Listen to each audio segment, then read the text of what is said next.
You don't need a special racket for the one-handed backhand. There is this misconception that the one-handed backhand can only be hit with a certain type of racket. And one of the reasons for this misconception is, of course, because we have Federer fans. You know, we see Roger Federer as one of the world's greatest one-handed backhand players, who of course uses the Wilson Pro staff, and that's his racket of choice when it comes to hitting one-handed backhands. But as you can see, we can take a pure drive from Babolat 2020 here and also perfectly hit a fully functional one-handed backhand. Pure drive Andy Roddick 2010, fully functional one-handed backhand right there. Dominic Thiem's racket, pure strike 18x20, generation 4, one-handed backhand. What else we got here? Rafael Nadal's racket, right? At least one of his older ones. Aero Pro Drive 2013. This is the last time Babolat called the Aero Pro Drive the Aero Pro Drive until they changed the name to the Pure Aero in 2015. Can we hit a one-handed backhand with Nadal's racket? We absolutely can. What else we got here? We got the RF01, the first racket branded after Roger Federer to come out right after he retired. So as you just saw, you can hit a one-handed backhand with any racket. One of the biggest sources of noise, distraction, and instructional slop in the tennis industry is this idea that there are these made-up categories for everything. There's a word for this. It's called reification. Reification is just when you make up bullshit categories for stuff, okay? So, for example, I have a big following over on Instagram, and I'll have people message me stuff like, what's the best racket for a middle-aged 4-0 woman? And it's like, okay, you just threw 3 categories at me that are completely reified. Like, there is no best racket for this set of categories, for this taxonomy. In fact, the news here is actually good news, right? There's only 2 types of rackets. We don't have all of these categories. We don't have this insane taxonomy or catalog of categories. All we have are good rackets and shit rackets. It really is that simple. The reason that people think there's so many different reified categories, you know, like we have spin rackets, power rackets, control rackets, comfort rackets, rackets for beginners, intermediates, advanced, rackets for women, rackets for men, rackets for someone who's middle-aged. All of these categories are just mind warping. But the reason why people think that there are all these categories is because this is what has been installed into their minds by marketers. The more you can confound people into thinking that there's all of these bullshit categories when it comes to tennis rackets, the easier it is for you to make them a sale, all right? Because the brain naturally biases towards categorizing things. People think, oh, I'm this type of person, I'm this type of player, therefore this racket is for me. And if you can get someone to identify with a product, then you'll get them to make a more confident buying decision. Sorry I keep swatting, but I'm in an area where there's these tiny mosquitoes, so you're gonna see me keep swatting. But anyways, like I said earlier, let's get into this main idea here where there's only 2 types of rackets. There's good rackets and then there's shit rackets, okay? There's no such thing as a spin racket, as a comfort racket, as a power racket, as a control racket, because what happens is that when you throw these reified categories at people, then you convince them that if they bought a racket that is optimized for one category, or at least allegedly optimized for one category, you convince them that they're trading everything else off. And if you convince them that they're trading everything else off, then you can get them to waste hundreds and thousands of dollars playtesting different rackets. So again, let's get to the main point here. There's only good rackets and bad rackets. How do you know what a good racket is and how do you know what a bad racket is? Well, I have some crazy news for you guys, which is the fact that even though there are hundreds of rackets on the market, you do not have to waste money playtesting rackets if you can read a spec sheet, okay? We all have computers, laptops, desktops, tablets, phones. I'm filming these videos right now on a phone. And before people buy a device like a phone or like a computer, the first thing they do is read the spec sheet. Now, most people know how to read a spec sheet for an electronic product, but most tennis players and most tennis racket buyers do not know how to read a spec sheet for a tennis racket. And because the vast majority of the tennis population, even advanced tennis players, because the vast majority of the tennis population is uneducated when it comes to actually being able to read a racket spec sheet, you can get them to switch rackets left and right, and you can brainwash them into brand culture. And brand culture is this mindset that certain brands are better than others, and certain brands have a certain style that's unique to their identity that other brands don't, when in reality, there are different rackets in different brands that perform the same as other rackets of other brands. So I'll give you an example here. The Babolat Pure Drive, the Yonex E-Zone, and the Wilson Ultra all have the same fucking specifications. Even though they are different brands, they perform more like each other despite being in separate brands than they do compared to the rackets in their own brand. So the Babolat Pure Drive performs more like a Wilson Ultra and more like a Yonex E-Zone than it does to a Babolat Pure Strike, even though they are in the same brand. So again, I don't judge people for this because I know they're uneducated, but when I hear stuff like my favorite brand is Yonex or my favorite brand is Head, I don't care what brand you like, it's this idea that all the rackets in a certain brand are consistent. It's not true. Again, it's the same when you're buying a laptop or a computer. People who are educated on laptop specs when it comes to CPU, GPU, RAM, total storage, they tend to look for the best price for the best specs. They don't care if it's coming from Acer, from Lenovo, from Asus, from Microsoft, from Samsung. You know, it doesn't matter what brand. If you're getting a good deal, I mean, obviously different brands have different cosmetics and different, I don't know, I guess ports sometimes, but those are the main four things that are important when you're making an electronics computer buying decision. What's the CPU? What's the RAM? What's the GPU? What's the storage? How much am I paying for it, right? You know, the screen also matters too. Screen refresh rate, battery size, all that good stuff.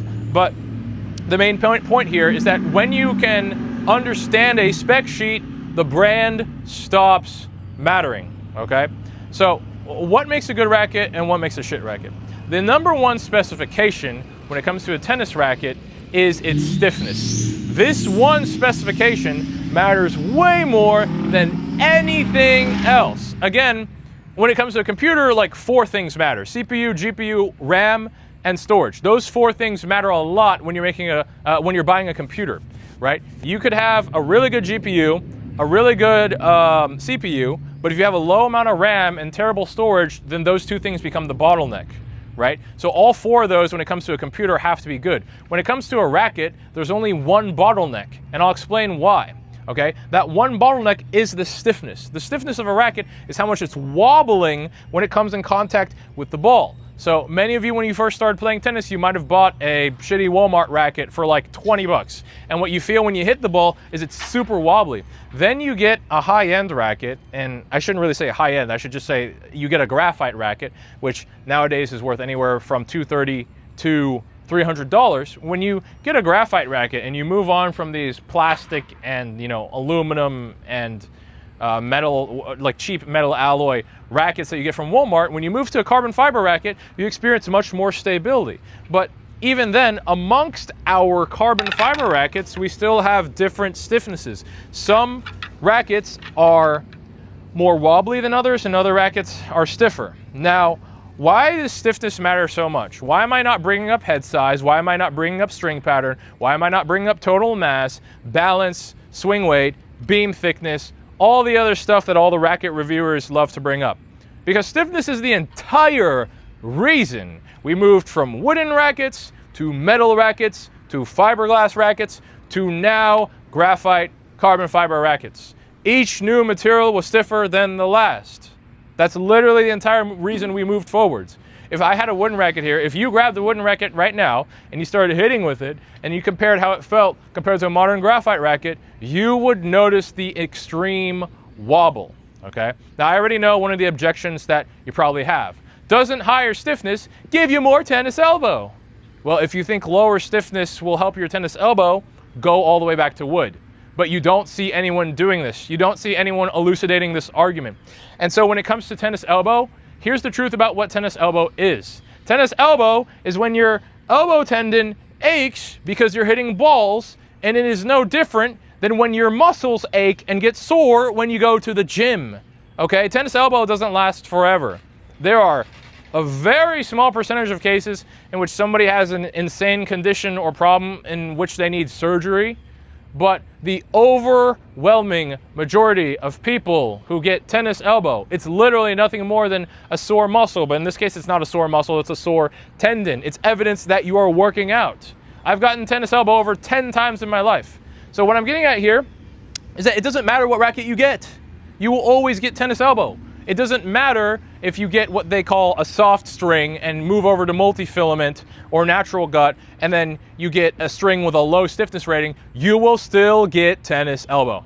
You will get tennis elbow no matter what. And most of the time when people report, oh yeah, this has been more comfortable on my arm, it's usually placebo, okay? So, why is stiffness so important? If the racket is stiff, it deforms less when it makes contact with the ball. If the racket's deforming less when it makes contact with the ball, that means it's more stable. And that means the sweet spot's bigger. That means you can hit the edge of the strings and the racket will still stay stable. So you have all this marketing about what it means for a racket to have a big sweet spot, when actually, in reality, the only thing that makes the racket's sweet spot bigger is increasing the stiffness. So I don't care what fancy hole drilling technology you put in the racket. I don't care what fancy string pattern you put in the racket. You know, I don't care about whatever, you know, shape of the frame you create. If the racket has a low stiffness rating, it will have the smallest fucking sweet spot ever. The stiffer the racket, the more of the strings actually transfer power to the ball and control. If I mishit out of the center with a racket that has a low stiffness, it's going to contort more. This is inarguable. This is scientific, physical, engineering facts. If I have a racket that is stiff and I hit the edge, it won't contort as badly. If I have a racket with low stiffness and I hit the edge, that shit is bending like a pool noodle. So you tell me what's more powerful when it comes to striking the ball, a pool noodle or a steel rod. So I know I just gave you guys a long rant when it comes to tennis gear, but a lot of players really need to hear this. So now let's actually get into how to hit a one-handed backhand, because a lot of people, they are struggling with the one-handed backhand. What you need to understand here is the one-handed backhand is nothing more than a rear delt fly at hip height and a lateral raise. So you're using your rear deltoid and your center deltoid. When you combine both of those motions smoothly, you get the one-handed backhand. There's more to it, of course, but that's the big picture here. Rear delt fly, lateral raise. And what's very important here is the wrist stays locked. You do not straighten out the wrist. You do not straighten out your wrist. Never do that once. The biggest issue with people's one-handed backhands is that they're hitting it with a straight wrist and they're swinging across like this, okay? That's not a one-handed backhand. That's not how you do the one-handed backhand. Neutral wrist, when you have a neutral wrist, the racket is at an L to the arm, and then when you hit the ball, you do rear delt fly, combined with a lateral lift, and then you should finish with your arm parallel to an open chest, and the racket's vertical, and again, the racket is at an L to the arm. But let's start from the top here. You gotta have a proper grip. If you don't have the right grip, you won't have the right contact angle later.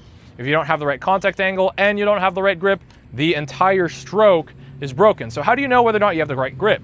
All right, we have the traditional method of learning tennis grips, which is this insanely convoluted diagram, and no one understands this, by the way. There's a far simpler way to understand tennis grips rather than looking at 3 parts of the hand, counting all the sides of the handle 1 through 8, some base knuckle bullshit, and then giving the grip a weird name like continental, semi-western, eastern, it's all convoluted bullshit. We all know this. There's a much simpler way to understand whether or not you have that right grip, okay?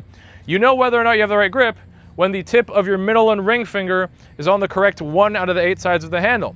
Every racket handle only has 8 sides. 2 are long, 2 are medium, 4 are short. So in order to have the correct grip for the one-handed backhand, all you need to do is put the tip of your middle and ring finger on a short side that is followed by an open long side. Now this would normally be approximately what people call continental, but again, you take 10 players, tell them to get continental grip, look at their fingers, look at their hands, you're gonna see 10 different things, all right? This concise geometric description of what grip you should have is undeniable, right? You look at your fingers, you look at what side of the handle it's on, and then you're done. Once you have this grip, now let's go into ready position. Put your left hand on the neck of the racket. All right, so this is our ready position. Your ready position should be diagonal like this. This is why if we look at Federer's ready position, he's a one-handed backhand player. He usually has this diagonal ready position. Then we're gonna take our racket back. In order to take our racket back, when we hit one-handed backhands, we use closed stance. We don't use open stance, okay? Open stance is when your left foot is on the left and the right foot is on the right, all right? And open stance gives you access to something called space correction, which means you can close the distance or open the distance between you and the ball while swinging. But the thing is, when you're hitting backhands, you're reaching across the other side of your body to hit a backhand. And because you're doing this, you have less arm length, okay? Open stance gives you more lateral mobility and spatial forgiveness, but what it does not give you is it doesn't give you as much power as closed stance. So closed stance is when we have one leg in front. We can either have the right foot in front closed stance, or we can have the left foot in front closed stance. So for the backhand, assuming you're right-handed, it's opposite if you're left-handed, but you're gonna have the right foot in front. We're gonna be using closed stance because closed stance gives us more power. Theoretically, is it possible to hit open stance backhands? It absolutely is, all right? You don't really see pros hit open stance backhands. You usually see them hit half open stance backhands, especially on the return like this. But again, if I'm reaching across the left side of my body with my right arm, notice how much arm length I'm not getting. Notice how much more arm length in preparation I get once I go into closed stance. So this is the power level of a theoretical open stance one-handed backhand, and this is the power level of the more practical, more often seen closed stance one-handed backhand, okay? So as a beginner, you are going to use closed stance for the one-handed backhand. From ready position with the correct grip, take your left foot back, put your right foot in front. Your front foot should be slightly in front and across. You don't want it directly in front, you want it slightly in front and across because this gives you room to turn your hip later. Then you're gonna straighten your right arm, okay?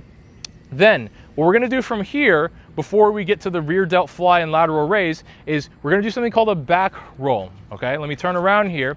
The back roll is how we prepare the racket with our left arm before we separate the arms at the hip and do the swing, which again is the rear delt fly combined with the lateral lift. So what's gonna happen here is the left arm takes over. Both hands are gonna be on the racket, but I'm just demonstrating it with the left arm so you can see what's going on here.